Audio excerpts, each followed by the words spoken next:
Hello,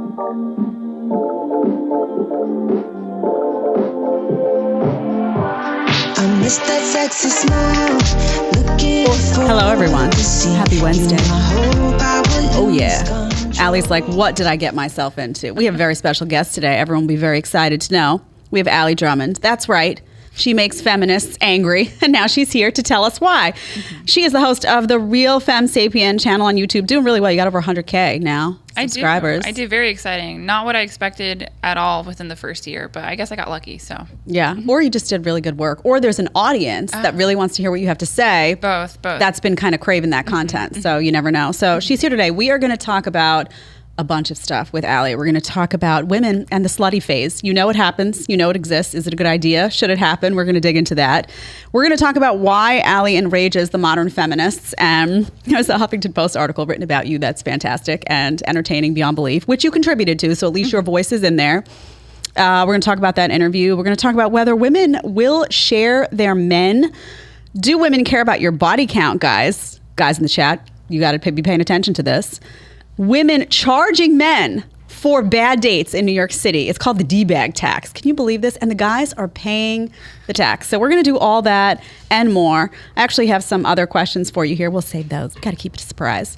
But I want to start with just a little bit about your channel and like, who is the target audience? When you decided to do this, who did you have in mind? Who did I have in mind? Like, are you talking to women? Are you talking to guys? Who are you talking to? Primarily talking to women. My real goal was to get women that were 18 to 19. However, they're all on TikTok. So the women that do watch my platform and take my content, it is usually women that are in their late 20s and they're stuck in that roommate situation with a boyfriend and they can't figure out why he won't marry them. So those are the biggest women, the stories that I've heard, the DMs that I've gotten that are watching my content. And then I do have a primarily male audience, not by intention, but YouTube is a male-dominated platform. Even some feminist YouTube channels are 80% male audiences. Like Mooncat, she's a very staunch feminist, and she still has primarily men watching. So I think that's just the nature of the beast. Okay, so I want to, before we get, I'm doing this out of order on purpose. Mm-hmm. I want to get to why your channel is so controversial. People are like, what is this? She's trying to take us back to 1950. Didn't you know? So we're going to get to that. But I want to start with your opinion, getting your opinion out there. You were on a show recently with my friend Adam, Saucecast. And Adam said something that was wrong, shocking to the audience. You know, I love you, Adam, but you're wrong about a lot. Okay, so let's play that clip. This is about women and the slut phase, the hoe phase, whatever you want to call it. Here's Adam's opinion. I didn't wait to see what, I want you to respond to that here. And I also want to give my take on it. So let's play that one first, Tyler, if you don't mind. Agree that I think women 21 to 24, they got some figuring shit out to do. They need to date the wrong guy. They need to fucking fuck up. They need to go through their whole phase. Like, because the last thing you want to do is get married at 22 and like you were molded or whatever. I've seen this happen before. Next thing you know, you're 37 and you're like, I never got to party. I never got to be the girl on a yacht. I never got to bang the Latino guy in the club, whatever. And then like, you're going to have this like, I wish. So there is a component for women to kind of get some of the stuff out of your system. And then let's say whether it's 24, 25, whatever, then you can kind of get settled into it. I'd say the exact same thing to guys, but just wait till you're in your 30s. Like, okay. Where do I start? Okay, so I hear this and I just want to be like, no. So I just don't think it's good for women to behave that way at all. Like, I don't think they enjoy it. And I look back and I'm like, okay, I never had that phase where I was like, oh, I need to get it out of my system. And I feel like that is something that guys go through. It's legitimate. Like, they need to kind of purge that. But I feel like every woman that I knew in my life who tried to mimic that male behavior was miserable. And really what they wanted was a boyfriend, but they couldn't find a boyfriend. So they were like, oh, I'm just gonna do what the guys are doing. And they were all unhappy. So, and also I feel like it devalues you then when you do go to find that guy and they realize that you've been with all these guys and you've been floating around and, oh, my friend was with her like a few years ago and this, and you've just been around a lot. They're going to be like, oh, now you're like kind of low quality, because guys don't really like that in women who've kind of slept around the block 50 times. So I would say I see that and I'm like, No, Adam, women don't need to do that. Like maybe that's something separate set of rules for guys in a way, but women aren't happy doing that. They shouldn't aspire to do that, and they should aspire to a position of self-respect where they don't have to do that. Like they don't benefit from that structure in any way. And I'd argue they don't really need to purge that because that's not really what we're about at our core. You say what? Well, I definitely agree. I don't think that it's something that women have to go through, but I think right now that is our hypersexual culture saying that this is a rite of passage for women. Your rite of passage and from becoming a girl into becoming a woman is being ran through, essentially. And we could have a counter narrative. We have had counter narratives, but right now, rites of passage for women, I think, are really lacking. For men, it's lacking as well. But for us, I know some women that, you know, they'll never have that formal wedding, or they won't have a bridal shower or a baby shower, or now we have baby showers for baby mamas, and that's not what we had before. So it's just a sign of degradation of culture. But women are believing it and eating it up, and it doesn't make any sense to me. So I think one of the reasons why I was able to get married in the first place is that I knocked off that behavior really young, because it occurred to me, you know, I'm not happy doing this. I do not like these guys. And it wasn't a long time. It was mostly just, I think, probably being a teenager or something like that. But I was absolutely miserable and depressed. And if you bring that up to other young women, I think other young women don't want to be faced with that mirror, that maybe you're doing behavior and activity that's also putting yourself down. So they will try to cope and tell you, you're overthinking it, just have fun. And if you look at it for what it really is, because women have this FOMO thing, if you look at the dark reality of FOMO, it's not really fun. It's not really fun. I think the latest story I had about FOMO for myself was I was looking at these rave girls on Instagram, and they just look so happy and so thin and so just joyful. But the reality is that they're probably doing a lot of drugs and they're dehydrated at a festival, you know? And dehydrated. So you think about it, and there's STDs too. So if you look at the darkness of FOMO, you're not really missing out on a whole lot. But we have to convince women of that, which I think is sad, but could be a sign of consumerism as well. Do you know any women who are happy doing that? Because I look back at my life, I can only think of one person I knew who was really comfortable kind of behaving like a badly behaved guy, like sleeping around, show up in somebody's bed, then you don't even know their name. It's only one girl that I encountered, and she was running from a lot of things. You know, she was buried in alcohol, and there were other problems going on. But I didn't know any healthy woman at 23, 24 even, that was comfortable with that. It seemed like they were all really searching for stability and relationships and finding themselves in instability, but really miserable. So they were like repeating the same bad behavior over and over again, but they didn't want any of that. So is that like the girls that come talk to you and say like, help me out, do they feel lost in that structure that they're told this is female empowerment, but it's actually not feeling that way for them? I think they mostly just get relieved that they can finally say that they don't like it and that it's been harmful and negative to them, and that they're happy that they're being presented with a different idea. And honestly, I think if we could just get to these girls a little bit younger, they would avoid it. Like, I'm a fairly intelligent young woman. If you would have sat me down at 15 or something and presented me with the statistics of marital satisfaction and saving yourself for marriage as a woman, I'd have been like, oh, okay, that seems like a route that I'd like to take. But I just don't think that people are bringing it up. But I don't know any woman that is living that lifestyle that I think is happy. There's one that I suspect is happy, but she's also an alcoholic, though. So it's hard to tell, because if you're happy, then what are you numbing yourself from? So it's just a bad experiment that's mostly benefited men. What is it? The sexual revolution. I fail to see how men lose when we have lower standards for access to the bedroom. And then on top of that, they can walk away from paternity. I mean, it can be as simple as child support, which can be avoided if you work under the table. But then it's also, she can just get it fixed for free over at Planned Parenthood. So I just don't think we ever won the sexual revolution. I don't know why why older women tried to tell other women that it was a dub, because to me it just looks like a big fat L. Like, what do you mean? I get to be promiscuous, and then if I get pregnant, like, he might not even be around. I don't know. That sounds like an L. Yeah. I mean, also, just for our friend Adam, I love you, but it doesn't make any sense, because if you're saying you want a high value woman, and you're saying that high value means that they've been less promiscuous, they've been more selective, they have more self-respect. If they're running through it like this, or whatever, being run through, I don't even know the right term for that, ran through, whatever. My version of it back when I was youthful was like, you're just sleeping around. Okay, so when you're just sleeping around, that's going to decrease your value. So then you're going to have less. Who's going to be left by the time they get to you at 25? They've already they've taken themselves down a notch. So the message should be, don't mimic this bad male behavior if you're not craving all that stuff. What you're really craving is intimacy, and you're not going to get it by following that model. The guys doing that aren't craving intimacy.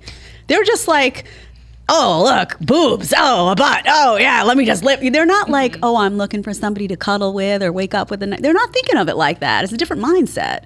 So you can't be like men and women are different and then be like, oh, Adam. We'll have to have Adam back to talk about that.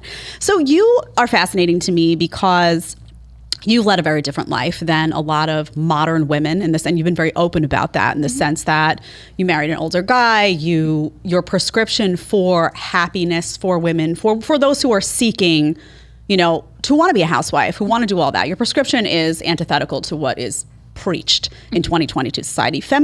Modern feminists can't stand you. I mean, I'm just going to be honest. They don't like you. And they don't like you for many reasons. We're going to talk about why. But you did this interview with the Huffington Post. They actually wrote an article about you, but they asked you to weigh in. So credit to them on that. They don't always do that. Sometimes they just write it and you're like, oh, did I say that? No, I didn't. And people responded to this pretty vigorously. First, I want to pull up what you said in a tweet that drove them mad. And this has driven, by the way, the left wing lost their minds on this. And I say the left wing because it's mostly the left wing. Can you pull up that tweet from, I don't know, Champagne Eurico? Yeah. Okay, so this is you. This is video. And look, he says they really got mad in the comments. Because they did. The comments were like, I mean, crazy. This is what she said. This is just Pearly that was talking to you, right? This was on her TikTok that the left has since bombed. So she is no longer on TikTok. She's on her fourth TikTok account. She's not stopping anytime soon. So she asks you about your situation, your marriage. We can see a beautiful ring on your finger. You're married. You seem happy. Thanks. Okay. Congratulations, by the way, on that. So let's play this for the audience. Okay, Allie, show me your ring. Oh, here. Now, tell me what you do for a living. Oh, I love my husband. And how did you get that awesome job? Well, I became a better human being, and I became feminine and also shocking, submissive. So that was the secret. So what are your tips to women that want to be a housewife? To embrace it. It's an actual job. You just can't get it in the public or private sector. Like you need a man to hire you for it, but that's okay. Because if you think about it, you submit to your boss who makes you clean stupid shelves at your retail job, right? Like, wouldn't it be better if you were cleaning your own shelves at home? You know what I mean? And your boss wants to sleep with you in a good way. In a good way. And where do you meet these men? Well, I think women should work for the men that they want to pursue. I know that sounds crazy, but it's really easy. So if you think about it, like you want a lawyer, right? So then you should be a paralegal, or if you want a dentist, then you should be a dental hygienist. But these are considered, I guess, high value status professions. But I think that's a really good model that not enough women utilize, because women will bully the woman who is the secretary that marries the doctor, okay? But who has the last laugh? Like her in her McMansion with her husband who's high and the babies. Like that's okay. Last laugh. So feminist heads exploding everywhere. Do you understand why this got under the skin of modern feminists? Oh, well, yes. They can't decide if they want to talk about romance in terms of capitalism or if they want to talk about romance like in a traditionally artistic way. So they're kind of torn between that. And to me, I mean, I think it can be both. I think there's logistical aspects to romance, but it's also very cringe to watch. Oh my goodness! Why is it cringe for you to watch it? Well, it's not what I expected to go viral for, because I was just playing around with Pearl in the back of an Uber. Right. In the back of an Uber. And I think the funny thing about it is, too, I wore that Wojak dress on accident. I actually love that dress. It was $16 from Old Navy. And then, in the background, I think that song, if you listen to the lyrics, I think it's, I can't recall, but it says like, pretty face, bad character. Mm-hmm. So everything was just very right about that moment. But yes. Do you stand by what you said in that clip, though? Yeah, absolutely. I mean, factually, it's girl game. Women need to wake up. Y'all are dating aimlessly. Like, how about put some respect on my name? You're welcome. You're welcome. It's fine to hit on your doctor at your annual checkup. Like, what do you have to lose? So, but let me ask you this word submissive, because I think just having grown up in New York City my whole life, I was surrounded by, I went to Columbia. I was like, the left was just everywhere. And modern feminism it's just like coming through everyone's pores there. So when I see this, I still have the receptors. Like, I personally don't share a lot of their views, their worldviews, but I have the receptors where I know, oh, that's going to get them. Oh, that's the word submissive immediately will drive them crazy. When you say that word, what does that look like in a home in terms of like, how does that play out, a submissive role? Well, for my marriage dynamic, I give my husband authority with responsibility. I think Rollo talks about this, where men are just given responsibility without authority, and that's essentially slavery. But I'm okay, and I'm comfortable with that. So there's a lot of things that go on where my husband will have the final word, and I look to him for guidance because he can think about ways to protect me that might not even be on my mind. So I like to have that sounding board, and I've been alive the whole time I've been married, so I think he's doing a good job. Does that mean that you don't have a say? Like, ultimately, because what they envision when they critique you is like almost like having another dad. They're like, oh, well, I already have a dad. I don't need another dad. I don't want to be put in my place. They want, they say, well, does the woman have a voice in those situations? So does that mean that you no longer have a voice? Or does that ultimately mean that, like, are you not part of the decision-making process if you're submissive, or are you part of it, but ultimately saying you get the final say? Tell me like what that looks like in terms of your husband decides that it's time to move. Does he come to you and say, hey, this is what I'm thinking about. What do you think? Or is it, we're moving here, end of story? What does submissive mean? So submissive, it depends on who you're asking, because when people hear submissive, they think kink, which obviously Right. is just, a way to pervert conventional gender roles. So if you're living in that kink dynamic, from my understanding from the women that I've talked to, yes, whatever the man says goes, but they are basically agreeing to be a submissive to a dominant. And that's a completely different thing that does not exist in my life. I do not want to know anything about it. Unfortunately, I have come to find out. So for myself and my marriage, it's really just letting a man be a man. I don't understand what's the point of arguing with him, because if we have to move, it's probably for a reason, and he probably thinks that it's a good idea. He is going to get my input though, and those things have happened as well, because we're military, and so there's some career opportunities that come up, and he says, hey, I can pursue this, but this is what might happen. What do you think? And then we make decisions based off of that. But your husband's not going to be perfect. So if you do let your husband lead your marriage and he makes a mistake, he takes the responsibility and accountability for that. Yes, but it's not the end of the world, because how many times do we make mistakes as wives, right? Has the world ended yet? No, I'm sure I made a mistake this morning. Like, who knows? Do you understand like the language of, because you made an analogy in there about having a boss having a husband? That's going to drive people nuts too, because obviously they're like, well, I don't want my husband to be my boss. And they often will use the word, and I've taken heat for using the word partner, because, and not to say you're not in a marriage, but a partnership feels like everyone comes to the table and kind of works through. For example, and the way it works in my house, and I always say, is that my husband will say, hey, this is going on. What do you think about this? These are the options we have. I weigh in. And he always feels like, I want your input because I want us both to be happy in the decisions that we make. So we really make these decisions together. I wouldn't be comfortable in a situation where I felt like my husband was a boss, because I can go to work and get that, or I can, I don't even want that at work. That's why I'm doing a partnership at work. But there has to be a distinction for some women between a boss-employee dynamic and a marriage. Now, you may feel differently. You may be really comfortable with that. But just articulate for me a little bit about what you meant with the analogy to a boss, because I think that's really interesting. I would say it's partly that feminist thing where you can work and be a boss babe. And if your actual boss, your employer, asks you to get something done out of nowhere during the workday that you weren't expecting, you might be a little bit disgruntled, but you say, okay, and you'll get it done because that's the person that's signing your paycheck, right? So if you're a stay-at-home wife and if something comes up, hey, babe, can you get this errand done? A lot of women will push back against their husbands. Well, that wasn't in my schedule. Well, this, that, and the third. And it's crazy to think about it because it's not free labor. I know people like to say that it's free labor. It's absolutely not. So why is it okay if your employer asks you to get something done around the house, but if your husband does, then you've got hell to pay? But for myself too, it's just I've always been a really excellent worker. That's what happens to high IQ girls when they go to public school education. They teach you how to be a good worker, which I have lots of thoughts and opinions about public school. My kids aren't going.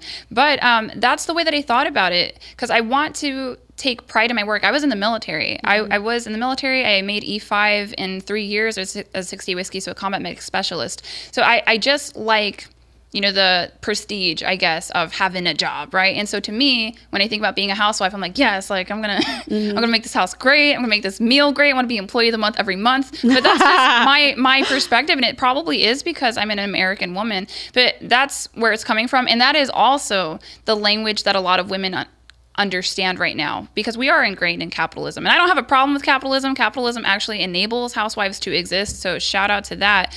But yeah, it's a lot of women out there that they would rather die than stay home. I'm like, what's the nightmare? I mean, we have so many machines, and you could work from home. Like, say less. Like, sign me up. So, what's interesting to me about you, though, is that you talk a lot about how you don't have to work, right? You've kind of established this structure where you do want to be a stay-at-home mom one day. You're a housewife. You have a lot of respect for that. I do as well. I've been defending housewives for years. These should be individual decisions that people make. Everyone's happiness looks different. But you do have this YouTube channel, so you are doing something with yours. And my reaction was like, you could have a YouTube channel. You're just inviting a lot of crazy into your life. It's just a reality. And I'm like, why would she do that? What was the pull to even, if you don't have to work and it's not about money, what was the pull to even having something of your own like that? And is that contradictory then? Like, there were people who will criticize you and be like, well, she kind of has the best of both worlds. She is working though. She's doing it, and she's telling you she's not working, but she is.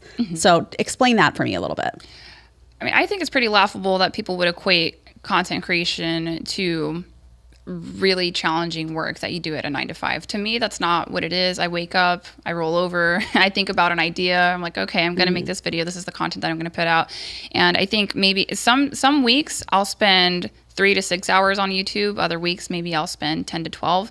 But there's just so much free time during the day with the advancement of technology. That's why a lot of housewives get bored. Like, women that are gonna be miserable no matter what, they just don't know what to do with all of that freedom. So I just figured I would talk to women, but I did it for free for, I wanna say 8 to 9 months. It was absolutely free. Even now, I'm not making a lot of money. There's a difference in engagement, and my family's always gonna come first. So, I mean, that's what's going on right now is I've been traveling, so I haven't been making as much content as I normally do. So, it's not as profitable as people make it out to be. But if I had to make money, I'd rather make it from home in a way that I enjoy it. And it's not work to me because it's something that I love. At the same time, I just want to help to change women's minds. Also people too, maybe men, because I was not headed down a good path in my life. I didn't grow up in a 2-parent household. It was lower socioeconomic status. I grew up in Kissimmee, actually, so that's fun. But it so much of this progressivism and leftism, wokeism, I actually think harms young minority women as well. I'm not going to make everything absolutely about race, but I am Latina. And so that was what I wanted to come out of. And how can you come out of that? Well, conservative ideals. And I had to talk to people and have conversations to have my mind changed in real time. So that's why I wanted to have the YouTube channel, because that way, whether I care or not, whether I get paid or not, I can still put out a message. And if women want to listen to it, they'll listen to it. And hopefully they can get their curiosity piqued. And maybe they think, oh, I actually don't need to go through my 304 phase. Or, oh, maybe I do want to be a housewife. I'm not saying that women should do these things. I'm just saying it's an option that doesn't get highlighted. I had every option thrown at me, from scholarships, from the military, but nobody ever sat me down and told me that I could be a housewife if I wanted to. Yeah, and that's the thing. It's so heavily frowned upon right now that people feel like they will be thought of as less than if they make that option. And you see modern feminism all the time rag on housewives. In the meantime, it's a very hard job to stay at home. First of all, if you take pride in your home, which I do as well, that upkeep is maintenance. If you have children, taking care of children is really hard work. You're home all day.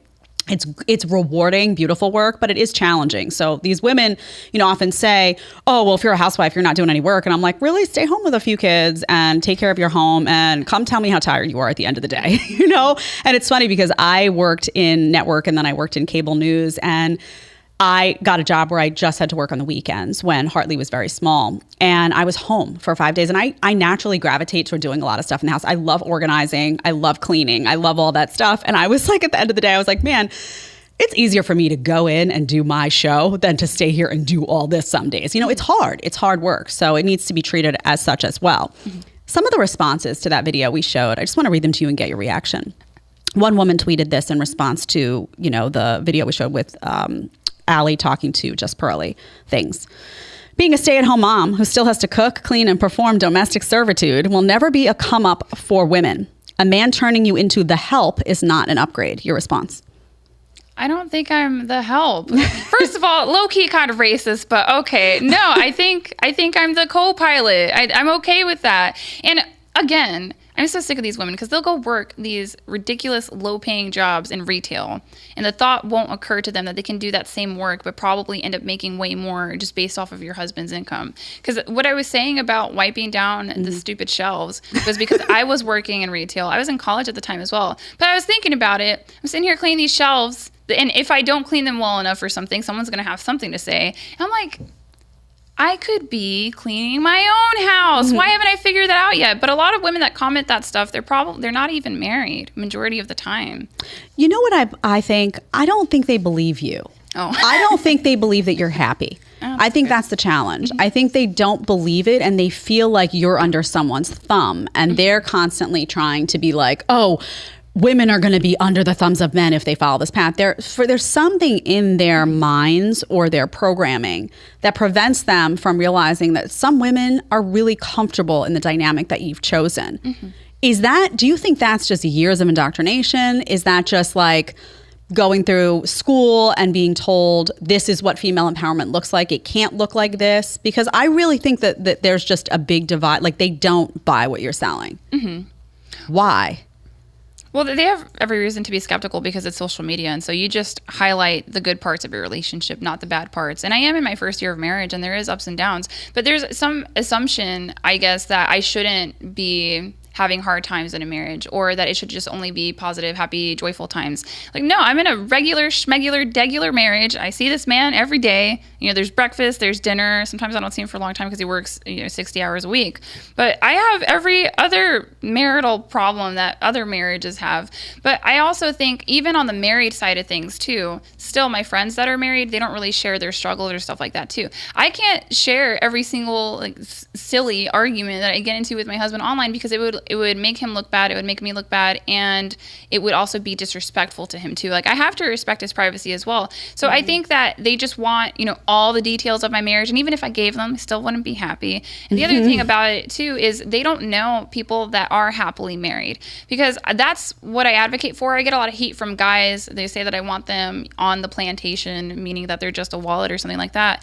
No, I want them to be masculine men and provisioning and protecting to feminine women. I don't want your wife to be trash. So often we'll look at the 50% of marriages that fail. And my question is more so, what about the 50% of marriages that don't? Now, granted, those ones that are not failing, meaning they haven't gotten divorced, I still would say that most married people are not happy. But to be married these days is to essentially take on some sort of jihad. Like, it's really hard. Yeah. The whole country wants you, divorced as a cat lady or, on child support. And for the men, I don't even know. They just want you guys to pay some bills. So I think it's just challenging in that way. But no, I'm happy. But even if I wasn't, there'd be other reasons why I might not be happy. Like, not my worth and my fulfillment is not solely just, being a wife. Although even if it was, that's okay too. I look at the space that you're in terms of talking about these issues. And now I come from politics, which is extremely toxic all the time. And I moved into this a little bit because I think there's a big intersection between politics and dating and relationships under the themes of personal responsibility and whatnot. So I've kind of bridged these two worlds. I start talking about dating and relationships, and I'm like, wow, this space is just as toxic, because there's people who I get messages from people in the manosphere who say, you shouldn't be weighing in, you're a female. And I'm like, well, wait a minute. Does that mean you shouldn't be weighing in on women because you're a male? That's ridiculous, And they'll come back and say, well, no, I've dated a bunch of women. And I'm like, okay. So, the goal here should be more conversation. Right. Why do you think the space is so angry? Is it because men and women are very unhappy generally? They've made choices that are uncomfortable. Why is it so like somebody speaks and it's a rush to tear you down, as opposed to just let people voice what makes them happy in life and maybe open your minds a little bit in those conversations? Well, it would probably be the same in the romantic sector of YouTube as well as the political sector of YouTube. Sometimes I cross over a little bit, but I would say for the most part, the West is just a culture of victims. So everyone is looking for a bad guy, someone to rage at and get upset with, which is also what the algorithm enjoys as well.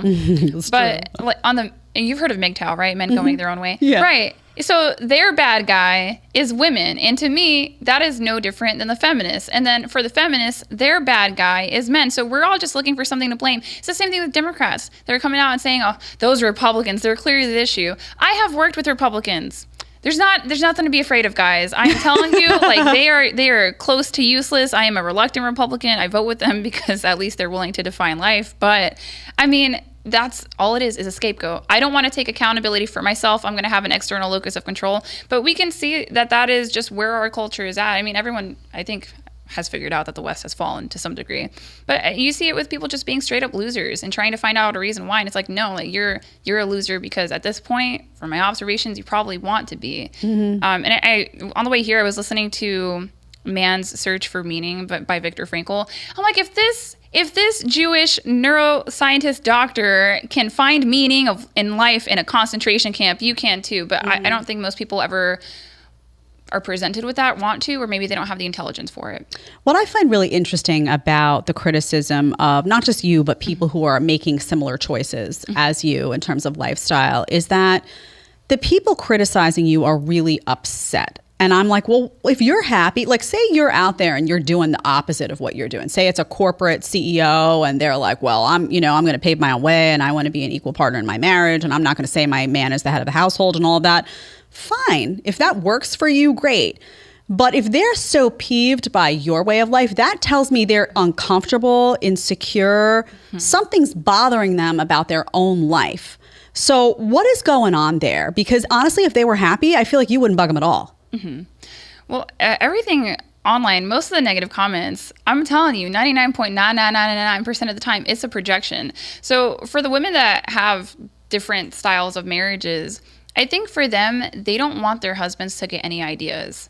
Like, oh, actually, as the man in the house who pays most of these bills, maybe I do need some respect. Actually, maybe I don't want the microwaved mac and cheese anymore, Carol. Maybe I would like a pot roast. I mean, to be honest, you're working 10 hours a week at your part-time job. You're not even really making that much. It'd be better if you stayed home. I think that's what it is. It's like we don't want men to wake up.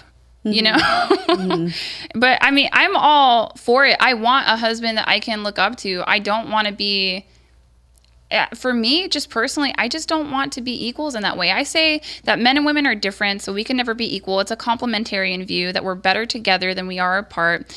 In that same vein, it's also a relief to not want to be equal in that way because I don't have to keep up with men. I tried it in the military. It really did a number on my mental health and my physical health too. It's just not a desire for me. And I think that that's a lot of the stress and anxiety that women have is because they feel like they're forced to be defective men. And it's like, maybe you might feel better if you just were a woman. Maybe that's a better route for you. But that's my perspective on pursuing more of a conventional gender role dynamic. I don't know why we're so lost in the sauce. Like Democrat women in the 90s, they understood it. They felt a certain way about taxes, but they would still go home and take care of their husbands. But now they're like, no, you're my slave now. I'm like, okay, well, let me know how that works. I feel like what's missing for me in a lot of the conversations is just, the word respect. And I think people view that differently, right? So somebody might look at your situation and say, oh, that's disrespectful to women, but you don't feel disrespected. You feel very much respected in your situation. So I think it's like this desire to judge what everyone else is doing and decide, oh, you feel this way. Why don't you ask somebody how they feel? You know what I'm saying? Like you it's your marriage, it's your life. And if you feel respected, that's where the conversation should end. I think it's really important to hear from different people who are living very, very different ways of life and have an eye-opening experience. Like, oh, well, that's interesting. I never thought I'd be happy doing that, but maybe who knows? It just opens people's minds, particularly in that young age where they're trying to figure themselves out. And they're like, what do I want? But somehow you having a voice, and we see this all the time, somehow you having a voice is threatening. Oh. Because, well, it's just like with anything, because if someone does hear what you're saying and that does appeal to them, the feminists are going to be like, well, no, she's going to pull women back to the 1950s like I started this with. So what do you say to women out there who just feel like your desire is to bring back a structure that they fought really hard to get out of? And they feel like, to play devil's advocate, they say, well, now I have options. And I live in a society where I can make the decision to work or not, but it's a much more of a partnership, the marriage, than a dominant submissive structure. And they don't want that structure coming back because they want their options preserved. What do you say to them? Keep your beta male husband. I'm not taking him from you. I'm not taking him from you. There's nothing that's going to happen. If that's what you want, you probably can find a guy to do that. But there's also this assumption that the 1950s was horrible for women. And I wasn't alive during that time. My grandmother's not even that old. Well, I'm Puerto Rican, so that's probably why. But, there are 1 in 4 women right now that are on antidepressants. So what's this idea that we're any happier now that we're freer? Right, and we only know about the 1950s, what stays and what was the most appealing to marketers and advertisers and things like that. That's why women have this weird idea in their head that they're going to be Betty Draper. First of all, Don Draper was super wealthy and super handsome. The chances of you landing a Don Draper is like slim to none, okay? But there was also a lot of other dynamics within that. That's what they want us to see from the 1950s. I don't think I've ever seen anything in regular pop culture media about a wife that was happy in the 1950s, except for these weird trad women on Instagram. But for the most part, they just paint it out to be a horrible thing. And I would say if feminism is so great, then why are we taking so many pills? What does that mean even today? You look at feminism, and for me, modern feminism looks like a pro-abortion movement. It looks like a pro-promiscuity movement. It doesn't look empowering to women at all. I mean, I am someone who, when I hear what you're saying, I can understand a lot of it. I don't agree with all of it in terms of like, I may not structure my own marriage exactly the same way, but who cares? At the end of the day, it's like everyone's going to have little differences in their own situation. What I really do, the freedom to make decisions, but those decisions that I make do happen to fall in line with prioritizing family, with understanding the importance of the stability of the family unit. I love that my guy is a masculine guy. He's way stronger than me, thankfully. I'm happy to pass the jars to him when I can't open a jar and I pass it to him and he opens it. I'm like, oh, I have a little bit of that and I'm proud of it. I own that. But I also do like that I live in a world where I was able to go host a television show and I had those options afforded to me. So I think there's a way to have these discussions, and I don't feel in any of the content I've seen of yours that you're trying to tell other women what to do in any way. Speak to that a little bit in terms of like women, what like, do you feel that your goal is to persuade women, or is it just to provide, hey, here's another option if you're interested, and if not, I'm totally cool with that? Well, mostly just that. There is another option if you're interested. If you are young, fertile, beautiful, feminine, I mean, chances are if you're young and thin, you should be beautiful. I don't know what would be wrong with you genetically, but there's a lot of opportunity there, and that's part of men and women just being different. There's so much that I would have done differently in my life had I known. I played this game with my girlfriends the other night. I said, hey, if you found the red pill at 18, what would you have done, right? And it's fun to go back and to really think about it, but I remembered being 18 or 19 and just thinking that I had to go to school, and it wasn't even for myself. It was just the pressure from my family coming from a lower socioeconomic situation. They just, wanted to see me succeed. And I went to undergrad. I hated it. It was an indoctrination camp, and I just felt so crappy that I didn't want to get a graduate degree. It felt like I was trying to be somebody that I wasn't. And then when I found out, wait a minute, first of all, you could be a housewife and it's totally socially acceptable. I mean, to a degree, like these days, maybe not so much. But that just really shocked me. It wasn't something that had occurred to me. And imagine if I had that thought and idea at 18, I could have been a mother much younger, which is what I think. It's hard to tell what you would have wanted for yourself if you never did it. I think people tend to regret whatever they don't end up doing. But I mean, who knows? I'm 27 right now. If I had 4 kids or something like that, would I be happier? I'll never know. But I didn't know. I was too young to understand how the world worked for women. It's just presenting another option. If you want to be an independent boss, babe, fine, but don't complain about the consequences of it. And honestly, the consequences of it are pretty laughable. You have so much freedom in this world as a Western woman, and then you're going to complain because, I make so much money that these guys are just not good enough for me anymore. Like, oh, boo-hoo. Like, wipe your tears with your dollars. You'll be fine. Because I'm telling you, what they envision is something that you would see in a movie. Whereas, like, say someone, not your marriage, but a marriage similar to yours, what they're envisioning is like, honey, put that food on the table. They envision a very kind of dominant in an ugly way dynamic where you're kind of being forced to live this life and you're not really happy and you're trapped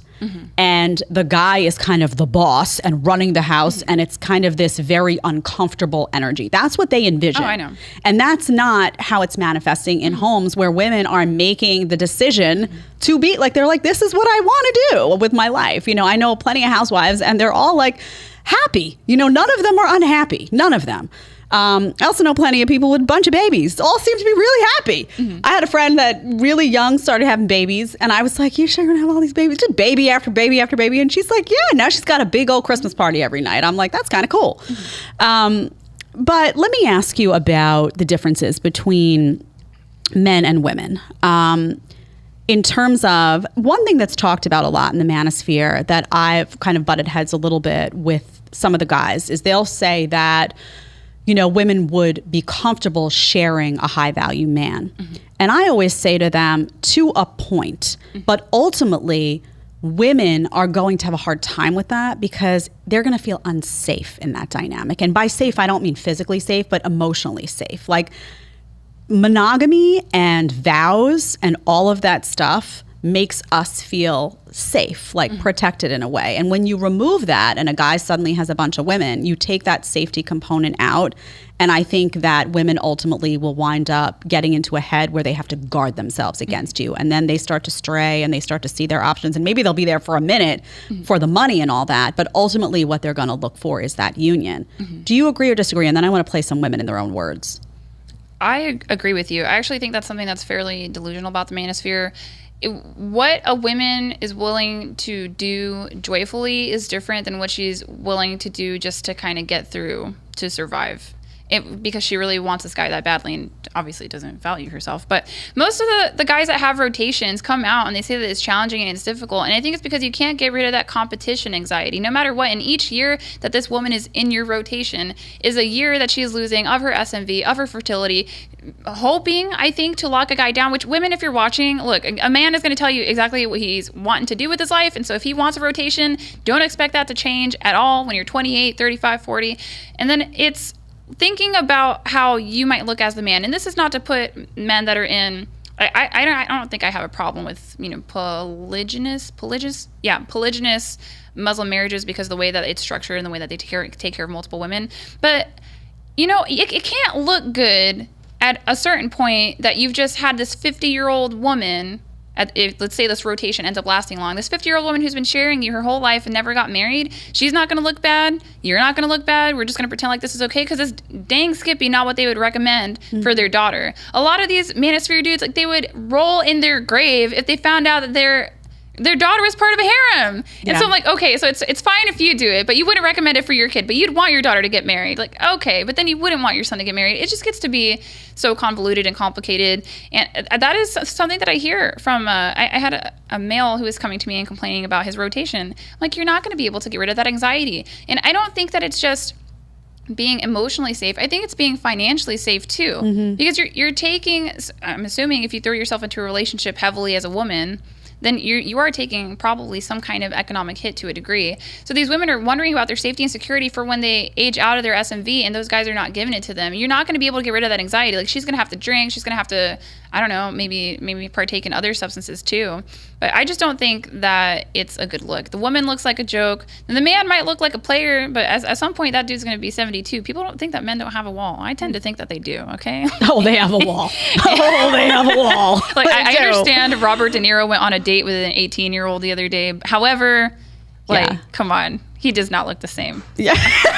This is very, very true. I sat with Rolo, who, you know, I respect and have had great conversations with. And I remember on our first interview saying, I played a clip from Fresh and Fit, and Myron was talking about, you know, having multiple women, you know, not necessarily cheating because it's a dynamic that they all are aware of and they all sign up for. But I remember saying, would you want that for your daughter? And he was like, I'd say, Myron, not my daughter. And I was like, there you go. You know, so you have to understand. And I just don't think that most women will sign up for that. There's something deeply uncomfortable about sharing your guy physically, emotionally, like you said, financially. You're always kind of kept in that am I the one head that you had when you were dating. And you never feel like you're really you've made it to that next step of like, I'm yours, you're mine, we're together. But what was really interesting is we did this video the other day with Courtney Ryan. Courtney Ryan does all these, cool videos, and she had a bunch of women on a panel talking about a whole bunch of different issues. And on most of the issues, the women are like, well, and they're really thinking it through. They don't all agree. When she asked them about body count, it was all, I'm sorry. When she asked about, where's that one? Sharing their guy. Actually, body count too. When she asked about sharing their guy, all the women immediately, boom. Let's play that clip, Tyler. I want to show the audience how the women reacted to, would they share their man? So he's pictured the man of your dreams. Okay. Maybe it's your boyfriend that you're dating right now. 10 in the looks department, but he wants to be able to sleep with other women besides you, but you can't sleep with other men. So this is not like a polyamorous thing. Or, okay, let me get to the or. Or, Sorry. a 7 out of 10 who treats you exceptionally well and is loyal. 7 out of 10. What are we talking about? Good? I'm not being cheated on. That's not lasting. Yeah, no. Definitely a 7 out of 10. Monogamy is definitely one of my core values that I hold while dating. And I'm very traditional in that sense. So the 10 out of 10 dream man, not gonna happen. Deal breaker, for sure. 7 out of 10 all day. To me, he's not my dream guy if he thinks that that's okay. Because my dream guy would never, ever think that's okay. 7 out of 10. The 7 for sure. Yeah. 7 out of 10 any day. Oh, 7 out of 10 every day. Loyalty every day. Would you rather? So there you go. That was a very quick response. Right. And I think it's really hard for guys to understand this because it's like multiple levels of safety. It's like you don't want somebody coming home with an STD or any type. You don't want to have to worry about your physical safety. Right. And because women, when we have sex, it does become more than physical. I mean, almost all the time. It's almost impossible. There is like a tug at the heartstrings. There is something that happens. You're always waiting for that guy to call you the next day. I mean, there's something emotional involved 99.9% of the time. Women, if you're saying there's not, you're lying. Because of that, we have a really hard time detaching that and saying, oh, it's different for men. We can't really understand that. And also then we're thinking, well, let's say it's different for the guy, but he's sleeping with another woman. It's not different for her. So now she's attached to my man. You know what I'm saying? The dynamic just becomes too hard for women to process and to feel comfortable with. And I feel like that would be, not to say no women will do it, but the women who are going to sign up for that, I think aren't really serious about their guys. Serious. Well, yeah, because at some point, if you wait long enough, you will get wrinkles, and then there's going to be some conflict because you're probably going to want to have babies. But I would say that those women, it's possible those women in the video were capping though, right? Because what women will say versus what they do, I think is very different because they might say that they wouldn't share a guy, but have they? Right. Mm-hmm. And then they might say that they're really into monogamy, but how many of those girls might have had a little fling or something on the side when they had long-term committed boyfriends? Mm-hmm. Well, I don't think we're really going to know. I know cheating is equal on both parties. So the way that I see it is just that there's things that we'll say that we'll do and it's going to be different than reality. Because for a while, I thought to myself, I'm like, am I really a sexually jealous person? And I still go back and forth with that a little bit. For me, I just don't date men that I think would cause sexual jealousy in a way that isn't sexy, but is traumatizing, terrorizing. And I'm like, he's going to leave me tomorrow. But the only time that I've been worried about competition anxiety was when I was a little bit pudgy, wasn't taking care of myself physically. I went to the lake. My husband is twice my age, so he's older. So in my mind, I was like, there's no way this guy can pull chicks. He would tell me that he could. One day we went to the creek, and I came back and I found this bubbly, giggling 19-year-old in a bikini saying hi. And I was pudgy at the time because I wasn't taking care of myself. And that to me was when I was like, I actually don't think that I would ever be okay with sharing the man that I'm with. Oh my goodness. In that same vein though, you just do the things that you can do to secure intimacy. You know, there's no reason to constantly have a headache every time that your husband would like to be intimate with you. That's a bit much. And why do we take that for granted? That should be beautiful. That should be cute. You should be like, oh, okay, like you want a piece? Cool. It should be exciting.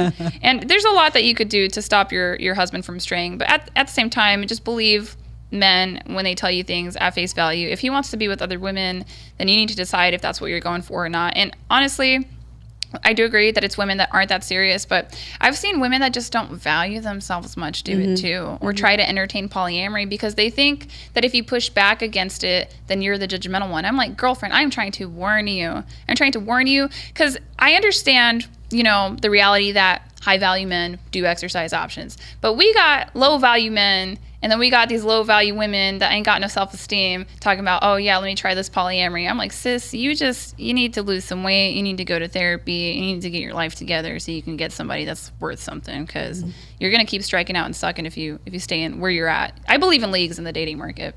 It's weird. You can say, like, societally, you can tell men to get their shit together. You can be like, lose weight, dress better, go to the gym, stop playing video games. You can be harsh with guys.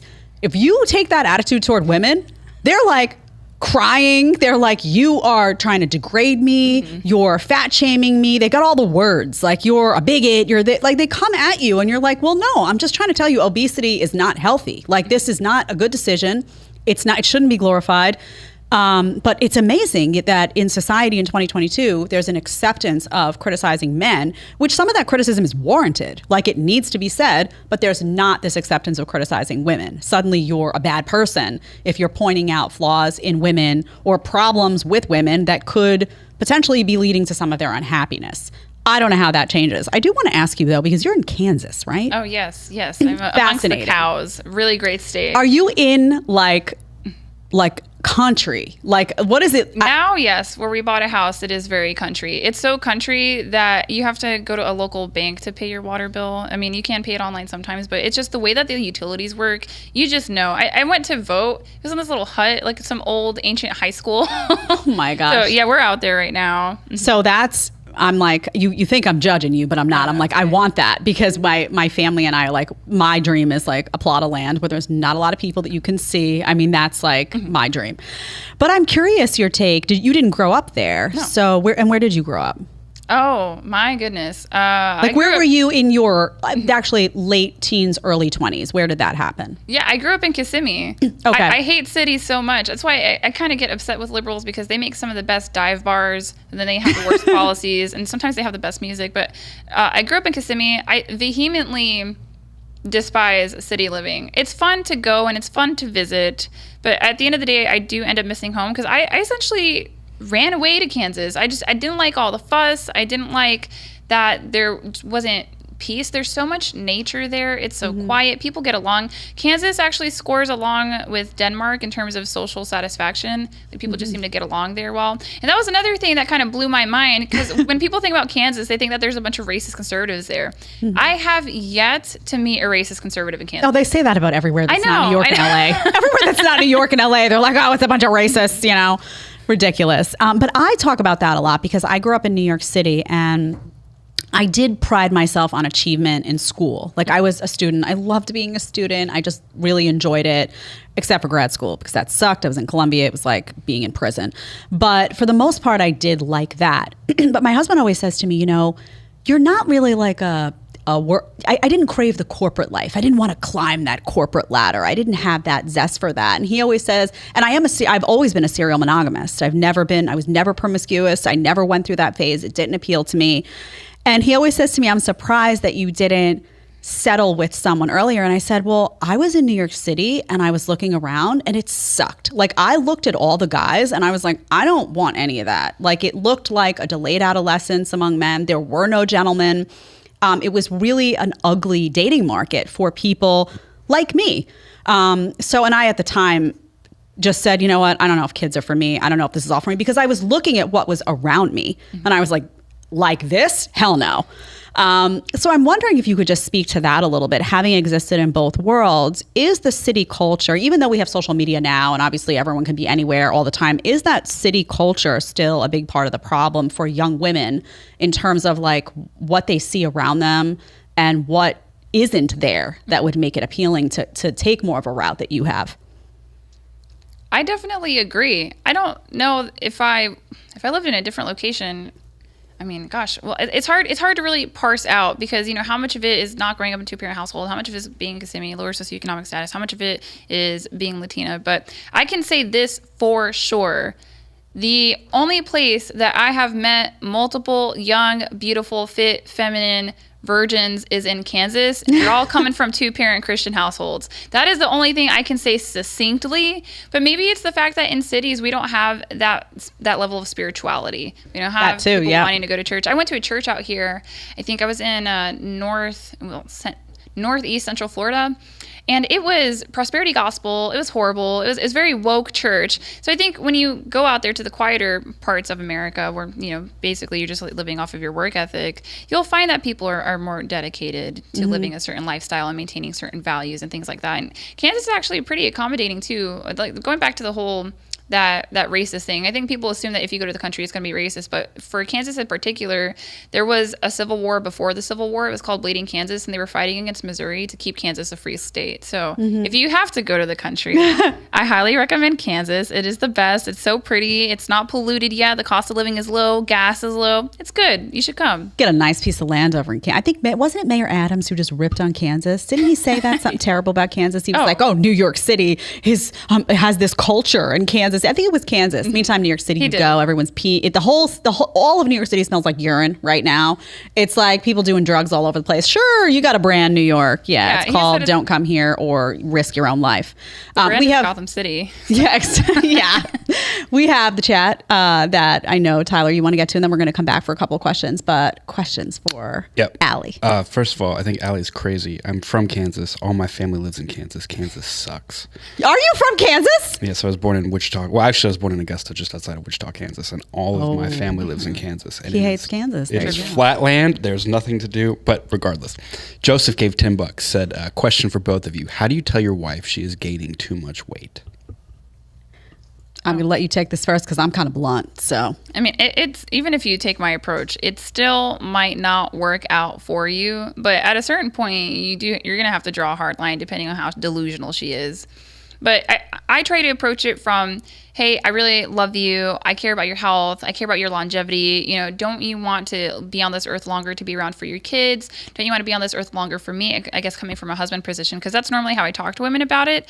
And then basically just educate them on very basic elements. So women don't know their basal metabolic rate. And I think that's a primary reason why American women are obese. I am so serious. They don't understand that, okay, my basal metabolic rate, it's the amount of calories that you burn in a day if you never got out of bed. Mine is 1,300. I am 5'4". But if you get a sugary drink at Starbucks, it can be 400 to 600 calories. So women don't really understand like the food that they're consuming is way too high calorie and they're not eating enough protein. So if you give her some basic nutritional insights, that can be helpful and beneficial, because I gained 45 pounds. And then once I found out how food works, it's like, oh, okay, this is something that I can easily do. So you can get her an electric scale with a Bluetooth that will tell her basal metabolic rate. And then at that point, she doesn't have any excuses. But you could be, maybe just be blunt with her. Like, I'm your husband. I love you. I want to have sex with you. When you look like that, I don't want to have sex with you. Oh, that's not going to go well. Let me just be the one to say that's not going to go well. What's his name that asked that question, Tyler? Do you remember? Okay.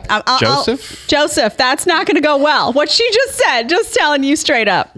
I agree though wholeheartedly with the approach initially of being like, I love you. You're the most important person in the world to me. I want you to be here forever and ever. And I want us to get healthy together. Make yourself part of it. Say like, hey, I think, I've been kind of like getting lazy about stuff. I feel like I've gained a little bit of weight or whatever. Let's do this together. Let's try to eat better together. Let's try to, work out together. Let's try to like if you bring yourself into it, it won't feel like an attack. It'll feel like a project, like a group project for you both to do. So that's my suggestion. I definitely wouldn't be like, the reality is that I am very blunt, but if people are very sensitive about weight. I know. That's like a thing that women in particular, and I think the reason that women are obese, actually, I think you're giving people too much credit about, you're talking about basal metabolic rate, all that stuff, whatever.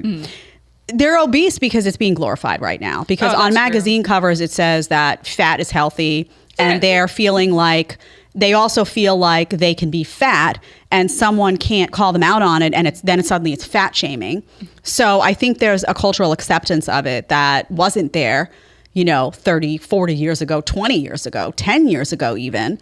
And so bad behavior is being enabled. And also our food is garbage in large part in the supermarket. So it's very hard you really have to make effort to not eat garbage. Like 90% of the grocery store, just avoid it, honestly. And then go to like your fruits, your vegetables, your meat, stuff like that. But everything in a box, when you turn it around, we were looking at syrup, pancake syrup. And my husband comes home one day and he's like, I looked at the syrup and there's no syrup in the syrup. It was all crap. There was no syrup in it. And we were just like, wow, all the food we ate as kids, not so great. So I think there's that too. But that's how you do it. More questions, Tyler. Yeah, so this was asked earlier. Let me find it. It was $5. I think it was from a guy named Pat. He said, do you have any advice for me as a college student on a very liberal college campus? I took a gender studies class and I was blasted for my views. Yeah, so that's going to happen. It's just going to happen. And especially if you're in a liberal school, and most of them are. Mm-hmm. So my advice would be to stand your ground and speak your mind. And I know that's not easy. And I know that you will potentially be punished. You might see a grade affected, whatever, but you have to stand your ground. You can't cave. Find like-minded people if they exist on the campus. And just, you've got to have a backbone in situations like that, because the bottom line is, like, that's what life in a lot of cities looks like. Companies, all these woke companies you have now, you go work there, they write out these mass emails as if you agree with everything they're saying, and you don't. You're sitting at home like, really? I'm not gonna do this pronoun game that you want me to do and all that. So it's an important life lesson of like how to be yourself and get through some of those environments. I did it at Columbia. I mean, I can remember the protests going on at Columbia when I was there. It was a long time ago that I was in grad school. It was ridiculous. It was like hate Republicans. At the time, it was like hate the military. It was just like everywhere. Had to get through it. So the bottom line is, if you do get through it on the other side, though, you're going to be like, I can deal with anything. So that's good. I don't know if you want to add to that. Oh, I just graduated from undergrad in May, and shockingly, you would think that Kansas wouldn't have such liberal colleges, but they definitely did and definitely do. But I think they're just so angry about their grandparents' generation of Christian that's out there in Kansas. I think that's what they're pushing back against. But you have to make a decision if you're essentially going to be a martyr, because you're just going to be a whipping boy if you're going to be vocal about being conservative in college. There's no other way to go about it. Or you can gray rock it, which is, just keep your opinions to yourself and you just go through the motions. For me, I felt like it was too important for women to hear an alternative opinion. So I just chose to take on the stress. But I think I didn't handle the stress well at all. I mean, by the end of it, I was crying all the time. And it's a weird thing to say. I was in the military. That turned out fine. But going to college and just dealing with constantly being, you think wrong. And then that added layer of being Latino. I'm like, how are you going to tell me that I'm thinking wrong? When I don't know. Like, I'm this oppressed demographic that I'm supposed to be able to talk. So just make a choice. You're either going to be a martyr or a gray rock. Accept it and move forward. You know what's a really interesting question? I remember asking a bunch of my female friends and male friends this question. I asked all of them, like, say, put the men over here, put the women over here. I said to them all, who do you think has it harder, men or women? All the women said, I think women have it harder. And all of the men said, I think men had it harder. So in other words, the men saying women have it easier, women saying men have it easier. Okay. Then I said to all of them, how many of you on the female side, if you had to come back in your next life, would want to be a guy? No joke. Like, because you're saying they have it easier. How many of the guys would want to be a woman? Interesting response. Maybe not. I don't know. But all of the women said they'd want to be a guy. Oh, they're so much easier. None of the guys. They were like, no, I don't want to be a chick. So I thought about that. Now, for me, I was like, well, is some of that the maintenance? Like, they don't want to be bothered with the hair, the makeup, all that? Or why do you think that is? That, like, I was floored by that. I was like, wow, all of the women want to come back. There's like a hunger to kind of have a man's life. But none of the men wanted to have a woman's life. Is that odd to you that they responded that way? So you're saying none of the men wanted to be women when they came back, but women wanted to come back and be men? Yeah, they were all like, oh yeah, I'd be a man. Oh, that'd be so easy. My life would be so easy, it'd be fantastic. No, really, that was the response. I know. I just think it's absolutely ridiculous. No, it's not true. There's basic facts that are out there. Like, men are at higher risk of dying on the job. Men are at higher risk of addiction, homelessness. They're at higher risk of suicidality, actually taking it to completion. So this is why I think that people should just stop trying to compare men and women. I think it's helpful to a degree, but when it comes down to this core human experience, which to live is to suffer, you're like, oh, do women have it harder? I don't know. Do men have it harder? I think that we independently each have a hard time. And you can look at that even when it comes to sort of wartime, the worst thing that could happen for a woman is that she would be EPAR'd, so she would be sexually assaulted. But she'd probably still live. But then the worst thing that could happen to a man in a war is that he would die. And people will try to justify that, well, I'd rather be alive. I'm like, these seem like very brutal options here that are not worth comparing. I don't think that one is any better than the other. It just doesn't seem worthwhile to me. But women could keep trying to want to be men. I doubt it. Because if they wanted to be like men, they would go out and do it, right? They'd join the military more. What else would they do? Because I didn't. I didn't like it. They would get those jobs that they think that men have. They just don't. They say they want to be like men. They don't actually want to do it because they have opportunities to reach professional status just like men. They don't take them. I wonder if they feel like it's a man's world, and I wonder if they crave that, structure. Like there's this sense that women, particularly in New York, I know, feel like guys have every option. They can do everything. They can, be promiscuous in their early years. They can wait and have their kids later. They can have a career and have a family. They can do all these things, but women somehow are boxed into a little corner. So now a lot of these feminists are saying, well, I'm not going to be boxed into a corner. I'm going to do all these things that men can do. And the challenge that arises is that they're kind of unhappy oftentimes because they're not really, like, they don't want to do all those things. That's really not what they want on the inside. So there's this battle like between what I want and what I'm told I should want and what I'm told I need to want in order to preserve this newfound empowerment that all women have now. So it's a struggle that a lot of these people feel. I have to ask you about this. Tyler, do we have one more there? Or are we good? One more. Okay. Albin gave $5. Said, tell her directly she's overweight. No coddling. Period. Oh, I know. That's kind of what I think, because let's be real. Like men, men and women on average, typically the woman is twice the size of a man. So it's like, I do not know. I think that the blunt approach might be the best thing out there. I don't think women are actually that happy with this body positivity movement. It just cannot be. I know Lizzo keeps coming out and trying to act like she's confident. She does not actually strike me as a confident person. She's coming out and saying that she's oppressed. So I get that it's glorified and we think that it's acceptable, but I think most obese women walk around knowing that they're ugly. I'm sorry. I just think that that's something that you have to understand. I don't know, man. I really don't know. And who's that? There's that model too on Instagram. I forget her name. She kind of like makes a career out of it, about like she's got all these pictures of herself like eating giant cheeseburgers and pizza, and she's obese. And I'm just thinking, I look at everything from the perspective of freedom. Like, do whatever you want to your body. You want to eat yourself to death. You want to smoke. But I can't, from a health perspective, I can't say that's a good idea. Like, it's just not good for you. But I don't know. Some of them they're ostentatious about it. Now, maybe that's because they're deeply insecure about it. Yes. And as a result, they're being ostentatious. That's possible too.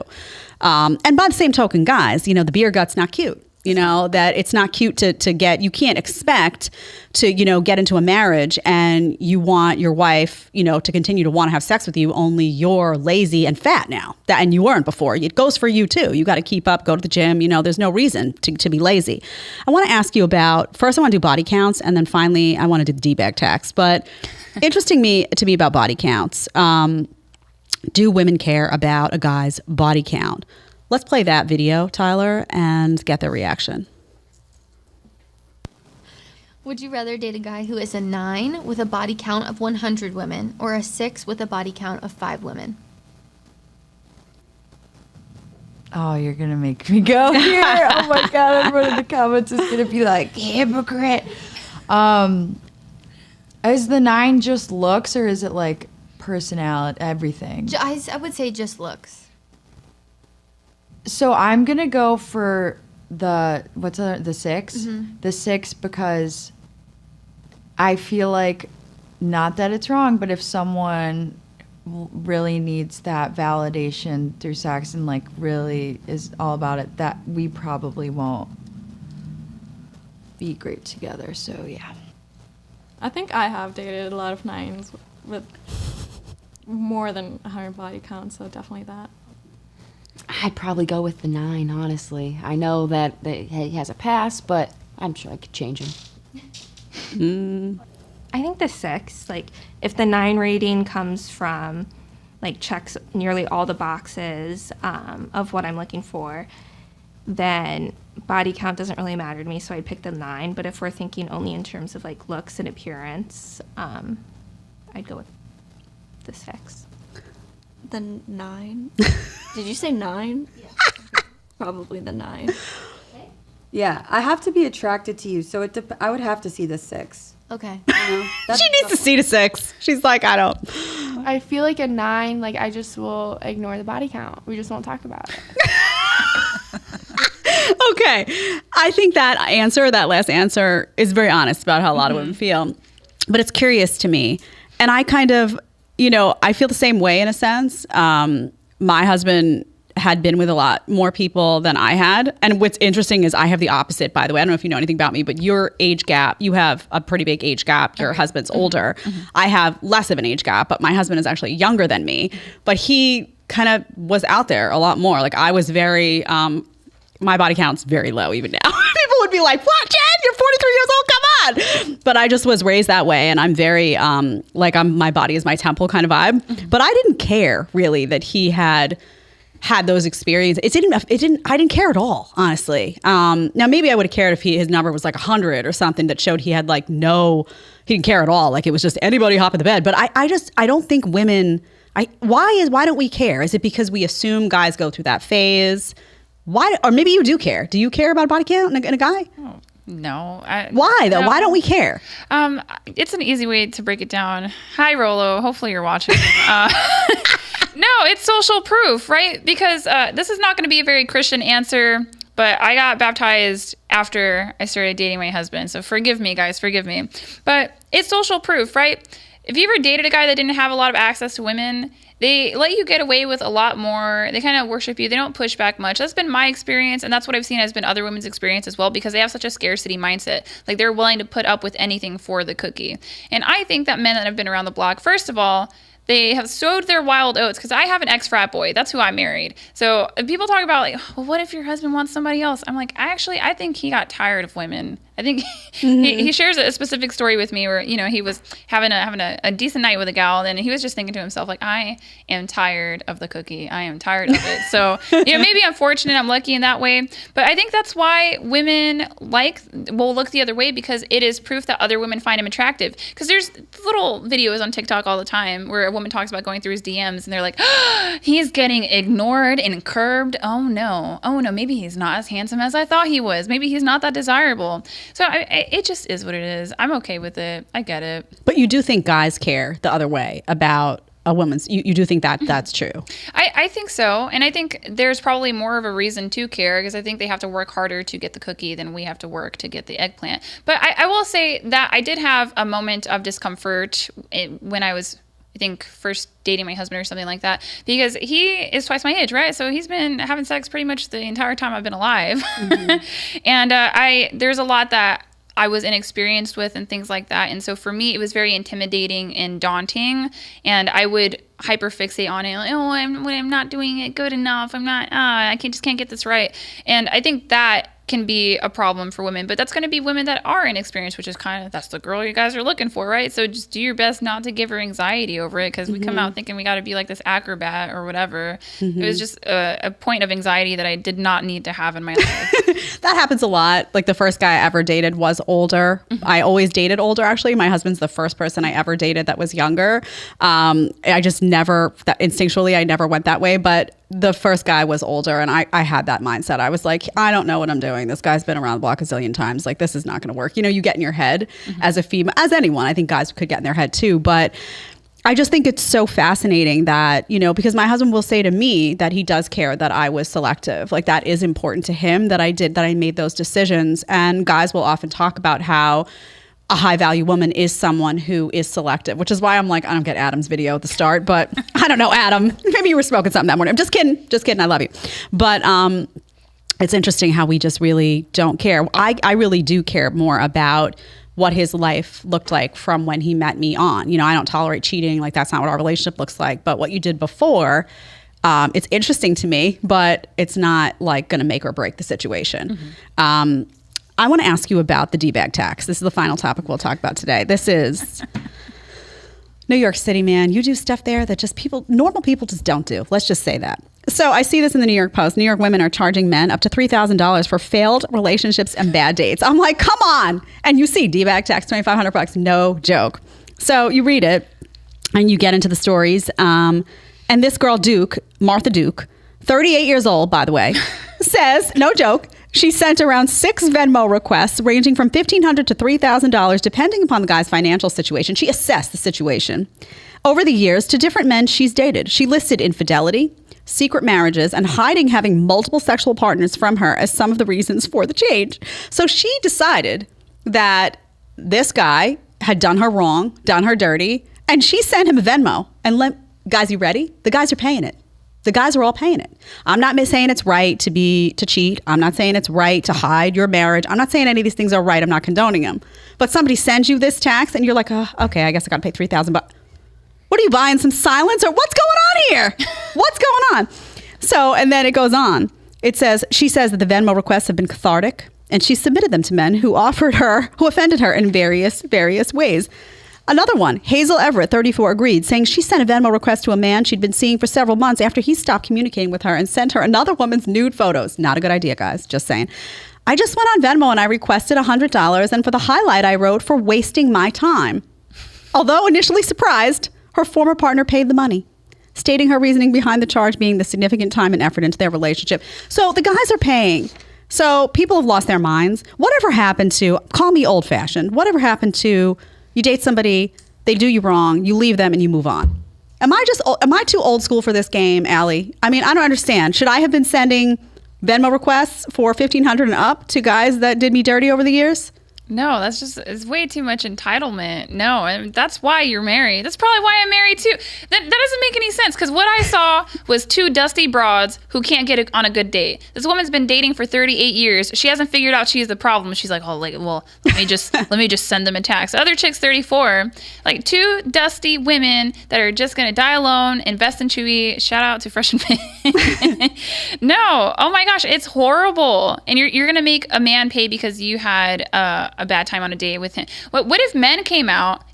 Matter of fact, men, if you're watching, do me a favor, send a Venmo to the last bad date that you went on with a woman. I'm sure they would come out in droves if they just had the confidence. But I think it's really sad and pathetic too, and I do believe that these men are basically simping because they're paying for a chance and the hope of the cookie again, if they even got access to it. Doesn't make any sense to me. And women that play men financially in that way, you're not playing men that are worth anything, they're substantial, worthwhile, just good quality men. Because a good quality man he would laugh at you, he'd be insulted by it, he would block you. So you're not getting over on good quality men, you're getting over on betas. And if you take pride in gaming a beta, fine. Like, why don't you try gaming an alpha? That might be more fun and more interesting. That would require that women have game though, so I don't know. The women would never pay this though. You said if it was reversed, women would never. They'd be like, I'm not going to pay that. They would be so insulted, and they would send screenshots all over their Instagram. That's why I think men should do it. Like, y'all really should Venmo these women that you have bad dates with, just to see the outrage. It'd be great. Oh man, only in New York City, Tyler, these things can you imagine? Can you imagine going on a bad date with somebody, or something goes on, and you all of a sudden something pops in your phone, and it's like $200 because you didn't behave a certain way? I mean, can you even imagine? They got gonads. These women, gonads. I'm just saying. My God. I'm looking at this girl, Martha Duke, and I'm thinking she must have a wonderful personality. Who in their right mind would? Well, that's like that look. $500. No, that's that like hippie. She probably lives in like crazy theater girl. 5 cats. She lives in Brooklyn. She lives right. in like, 5 cats. I'm going to tell you a story, a really funny story. Oh God, you've been saying 5 cats all along. My mom's at home thinking about this. When I was younger, I was very different in the sense that I really didn't think I wanted kids. I was one of those people that was like, I'm comfortable if I get married or not. I happened to meet my husband by accident, and I kind of just fell crazy in love. We fell in love with each other. And now I have this beautiful baby boy that's literally my whole life. Like, I say every day, oh my God, if I hadn't had this child, there would be a whole piece of me missing. Like, I fully acknowledge that every single day. Where was I going with this, Tyler? I don't even remember what I was going to say. 5 cats. Oh, 5 cats. For years, I said, I don't want to deal with a guy. It's going to be too stressful. I'm just going to grow up and I'm just going to have like 5 or 6 cats. And my mom would be like, I think you're going to feel differently one day. So every time she looks at my baby, she's like, remember when you said you were going to have 5 cats? I'm like, Mom, be quiet. First of all, grew up and got allergic to cats. Now they make me sneeze, so that wouldn't have been a plan anyway. But it's really interesting because I'm in this world now talking about all this stuff. And I met my husband late. I met him, I was in my late 30s. I had a baby at 40. So on paper, it's been interesting because I kind of fit exactly what folks like you would be like. She's part of the problem. But really, I got lucky. You know, it all worked out for me. And I think it's an important message to say to women, not everybody's going to get lucky. Not all the pieces of the puzzle are going to fall into place like that. And you might find yourself, you may be somebody who doesn't want kids, and maybe that's not the right, you know, role for you. I always say don't have kids if you don't want them, because then you're going to be a mom that doesn't want to be a mom, and that's bad. But all I can say is for my own life, like I never thought this would be my life, and I'm so happy. Like I look at my baby and I'm like, oh my God, I would drop everything for this child, you know? So it's been so eye-opening. I love what you're doing. The final word I want to ask you about, I know Tyler he was like, oh, that's the last question. No, you know, I always got one more coming in. Final word I want to ask you about is that kind of bugs me, and always has bugged me, as being a good girl. You say good girls get the ring. I know, that's your tagline. Good girls get the ring. That's a banner. I think that's cute, and I think it's there's some truth to it as well. But what drives me nuts about guys sometimes is that guys say they want a high value woman, but they reward these promiscuous, half naked, you know, don't respect themselves girls all the time by giving them attention and giving them time. So how can guys expect the dynamic of the whole system to change if they don't stop that part of it? Tell me. Oh, I agree. I feel like they are creating some of their own problems, but it comes down to the quality of the man. But I'm saying, men, yes, raise your standards, but be valuable too. Women raising their standards, I'm not necessarily for unless they have value to back it up. But if you want a worthwhile woman and you're tired of dealing with trash, just increase your value as a man. I'm so serious. You're allowed to have standards. I don't care what society says. You don't have to marry trash. You don't have to marry baby mama. You can get what you want out of the dating market. You just got to go out there and do the work. And I know that the work is harder for men. I'm not saying that it's fair, but I am saying that, yeah, I hope if I have a son, I hope he has some high standards. I don't want him settling down with one of these floozies. I mean, for sure. But yes, stop validating these women, because we can complain about women working OnlyFans, but someone's paying. Someone pays. Someone pays for it 100%. I think a good theme of today too, because I get screamed, listen, honestly, every time I open my mouth, I'm getting screamed at by somebody for something that I say. Good message too for people. Like, you see, Allie and I are sitting here. We have very different lives. We probably have very different marriages. We have very different things that would make us happy, but like, it's okay. It's cool. Like, I'm cool with her putting her thoughts out there and saying, hey, ladies, there's another option. I'm also cool with having taken not that option and a different one that looks a little bit different. So it can be a conversation. Just because I put up an Instagram reel you don't like, you don't have to have a nervous breakdown. My God. I mean, sometimes they're just like angry, and I'm like, calm your nerves. All right. Thank you so much, Allie. I thoroughly enjoyed talking to you today. I'm sure there's other stuff that I missed that I want to talk to you about. I'm looking at my list. I think we got what I think we got to the heart of it. Congratulations on your marriage, your beautiful ring. And next time you make a video and flash it to a bunch of feminists to drive them crazy, do send me a copy. I'd like to check it out. Okay. So everyone, hit that subscribe button, hit that like button if you want to see more interviews, Q&As, conversations like this. And I will be back here on Friday with an intimacy expert. We're going to talk about sex. Ooh. Let's talk about sex. I told you it was coming. So Tyler's probably going to be off that day. Ha ha! You know I said it, Tyler. Okay. See you later.